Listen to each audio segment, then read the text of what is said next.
How's it going, guys? This is Tyler from Hunt Central, and today this video is going to be a update and sort of updated tour of our HO scale model train layout, which is typically what I do in the off season of Halloween, for those of you that don't know. It's been over a year since my last update, so while the weather is crappy outside and we're getting a bit of a snowstorm, I figured I would show just everything that's new, and there is quite a lot. So without further ado, this video probably will get a little lengthy, so those of you that stick around for the whole thing, I really appreciate it, but let's get started. First and foremost, for all you Halloween people, don't want to forget you in this video. Here is the off-season display that we have downstairs here in the basement.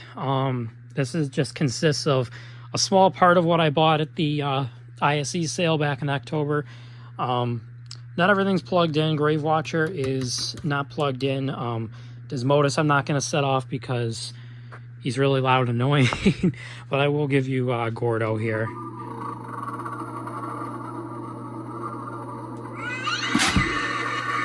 And we got the lanterns here, some lights, and the plaques down there.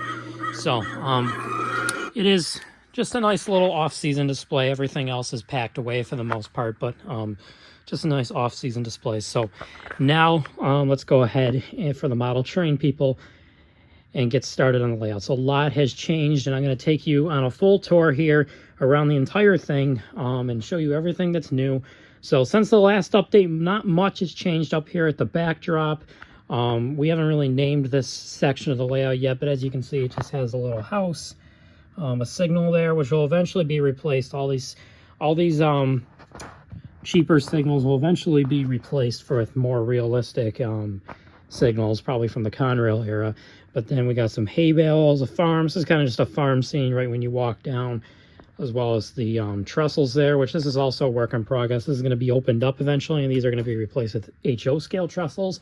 Those are actually HO that we, or O scale, excuse me, that we put in when we first built the table. So eventually, I'm hoping maybe I'll get to it this season, is I can get two new bridges here, open this up and make a nice gorge in there with some water. And then coming into the town of Grafton here, this is what I completed last year.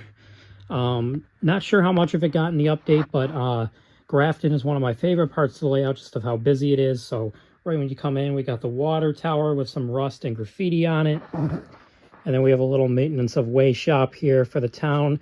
And then we come into the actual town, into Main Street here. So one thing I should mention is all the signals and crossings on the layout are functional. So there go those. You can flip them with a switch here to activate them. And then we have sensors in the works as well, so we'll turn that off. So coming in here, we have the fire station on Main Street here, and then we have the cell tower, which I just put in last week, so that's pretty new.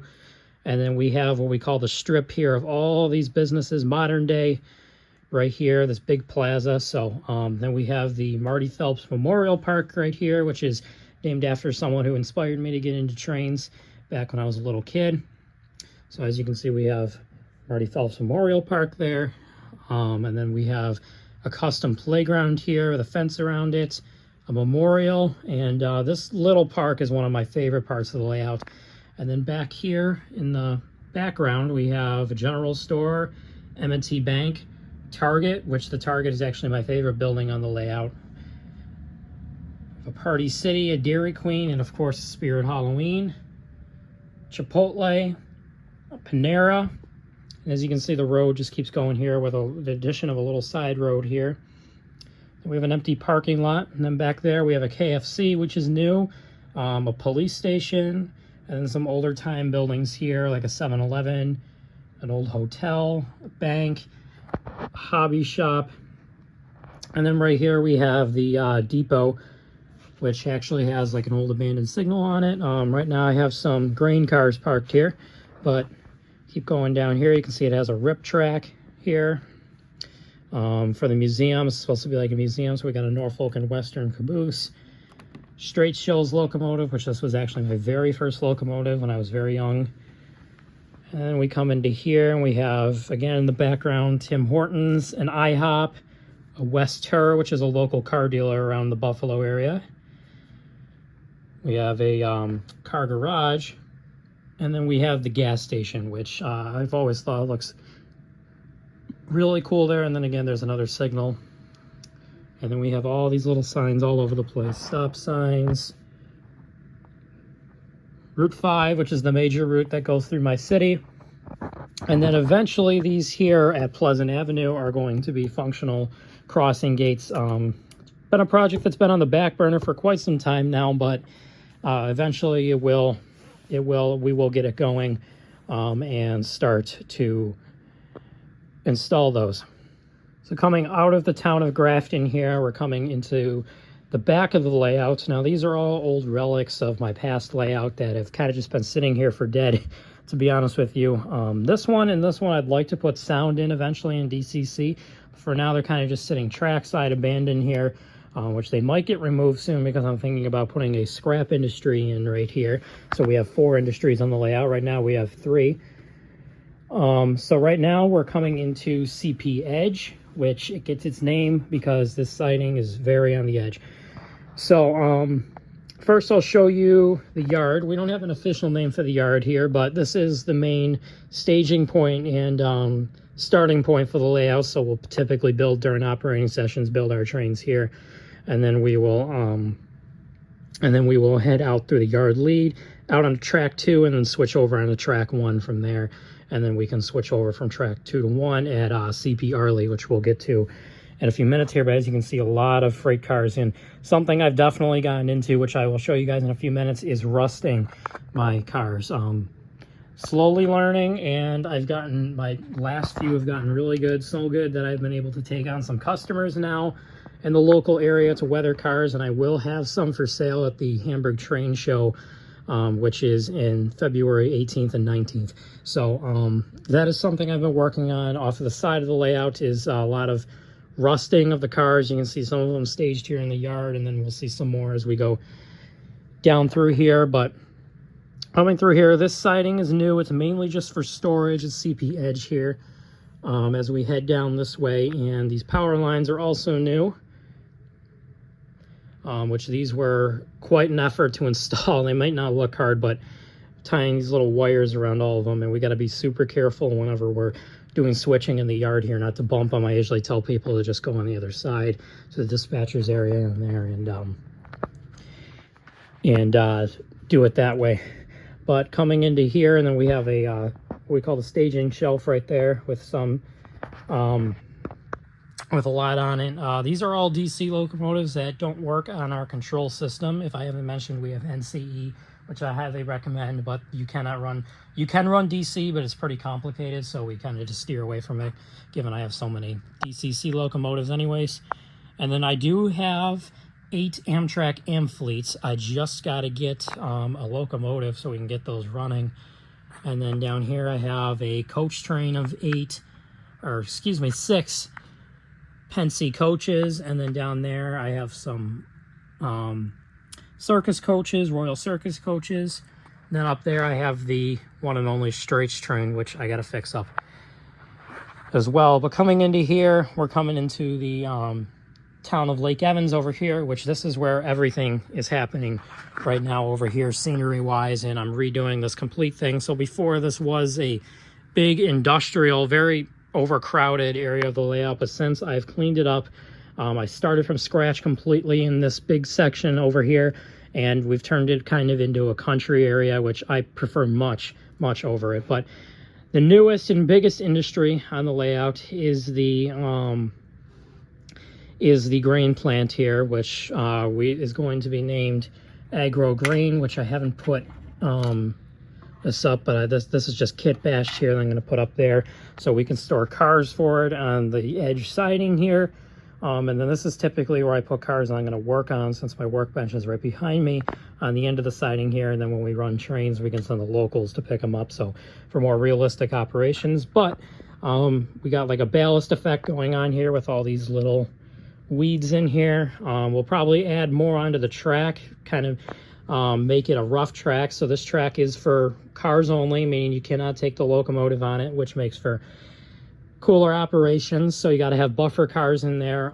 So this goes through here and connects to the other side, but coming off here is a little spur for a lumber industry, which can only fit one car, but I find it more interesting that you can only fit one car again. And again, you have to set it up just right to get that lumber car in there, because the lumber cars can't go through that section there. So you have to just do everything just right, and it makes cooler switching opportunities, in my opinion. So that goes off there.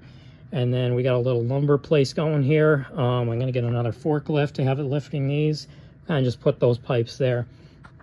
And coming around the bend here, more into Lake Evans, we have the new private road, which I really like how that turned out. This is supposed to be like a driveway, and these signs are really freaking cool. They're from scalesigns.com.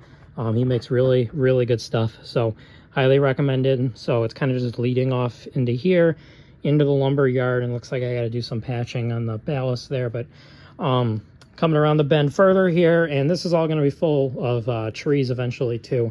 So we have a driveway right here with a house at the end of it, with that two-track trail effect again.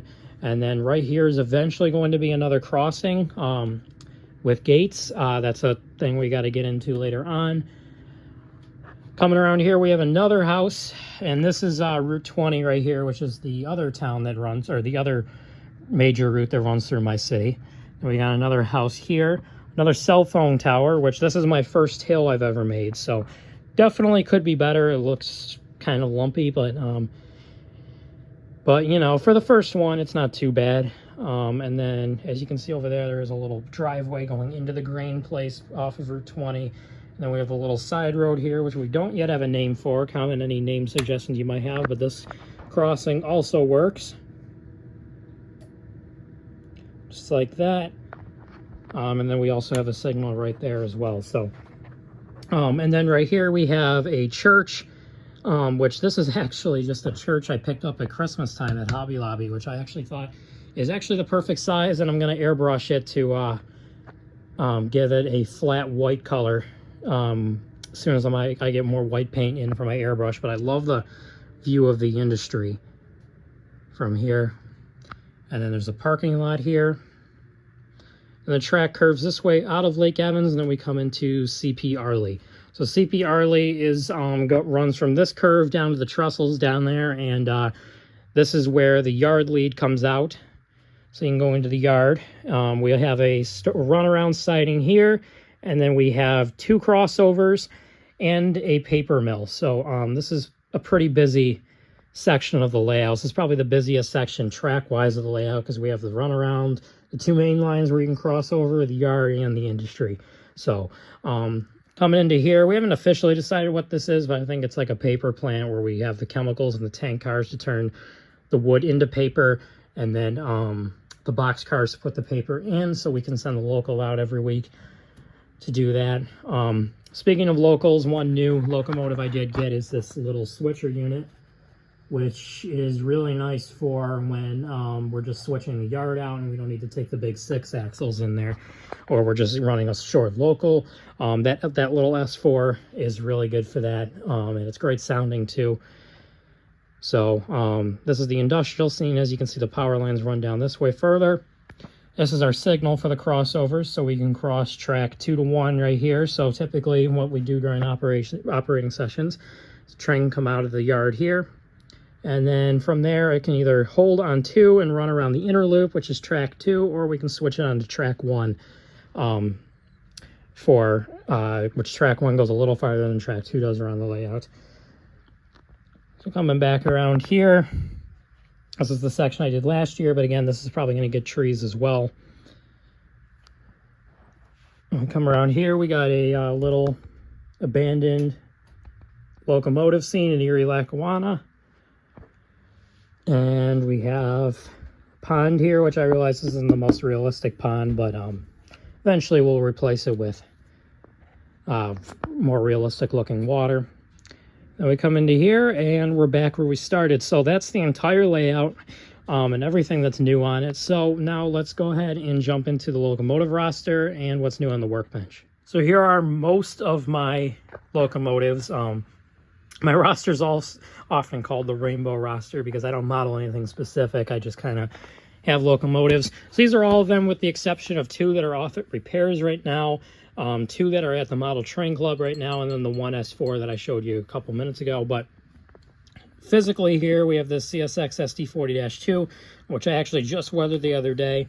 We have a NSGP 38-2, the Norfolk Southern 1067, a CSX Tier 4, a BNSF H1-9, CP SD40-2, a Conrail SD70, Conrail SD45, Western New York and Pennsylvania M636, 631, Buffalo Southern Railroad 2010, Nickel Plate Road 575, it's an RS11, the GEXR it's actually on the Buffalo and Pittsburgh 3393, that's an SD40-2. And speaking of weathered cars, this is the one that's going to be for sale at the Hamburg Train Show in February. So this is one I recently completed. So this will be for sale at the Hamburg Train Show, probably around the $50 mark. If you guys are interested, anybody locally. So that's everything that's new with the locomotive roster. One other locomotive we have here is the Norfolk and Western unit from Norfolk Southern. And then, like I said, I have 2 that are away being repaired right now. I have a Norfolk Southern SD60E that's got a bad decoder that's getting repaired. And then I have a New York Central steam locomotive too, that is the headlights getting repaired. At the Model Train Club, I have a Southern Pacific SD40 and a Guildford Central SD40 that are both at a Model Train Club right now. So that's everything that's new in the layout area. So we'll go over the workbench now. So this is the real deal outside of the layout here. And as you can see, I've got a lot going on the workbench. It's actually organized and clean for once. I did that for the video, but like I've said, I've really gotten into rusting and doing a lot of custom projects outside the actual running on the layout. So I got 2 airbrushes here that are hooked up to a compressor down there. This is typically on my cutting mat where I do all the work. I got reflectors from Smokebox Graphics. I highly recommend them.